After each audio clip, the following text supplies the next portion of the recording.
এই হচ্ছে 50 টাকার নোট, কিছুটা চেঞ্জ হয়েছে শুধুমাত্র শেখ মুজিবুর রহমানের ছবিটা নিয়ে। মানুষের ছবি টাকাতে থাকা, আমরা যেহেতু মুসলমানদের মানে মুসলিম কান্ট্রিতে বসবাস করি, সেই সুবাদে টাকাতে মানুষের ছবি না থাকাটাই ভালো। সিন্ডিকেটের মধ্যে তো অবশ্যই পড়তে হয়েছে।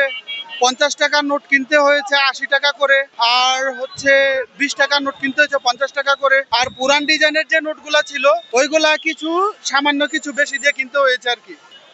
এটা তো হচ্ছে আমরা খুশি মনে নিচ্ছি, সেই ক্ষেত্রে একটু বেশি দিয়ে নিলেও দেখা যায় যে বাচ্চাদেরকে দেব, সেই সুবাদে একটা আনন্দের ক্ষেত্রে নেওয়া হচ্ছে আর কি। এই হচ্ছে 50 টাকার নোট। এখানে তো আমরা দেখতে পাচ্ছি আহসান মঞ্জিলের ছবি দেওয়া আছে, আর পেছনে হচ্ছে সংগ্রাম শিল্পচার্য জয়নাল আবেদিনের ছবি দেওয়া আছে পেছনের দিকে।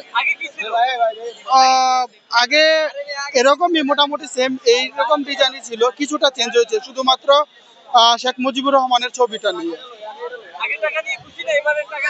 এবারে টাকা নিয়ে অবশ্যই আমি খুশি, অত্যন্ত খুশি, কারণ এখানে কোনো মানুষের ছবি নাই। আর 20 টাকার নোট, 20 টাকার নোটের ডিজাইনটা যদি দেখায়, এ হচ্ছে 20 টাকার নোট। 20 টাকার নোটের মধ্যে শেখ মুজিবুরের ছবি নেই। আমাদের বাংলাদেশের ঐতিহ্য কান্তজির মসজিদের ছবি দেওয়া আছে দিনাজপুরের, আর পিছনের দিকে দেওয়া আছে বাহারপুর বৌদ্ধ বিহারের ছবি।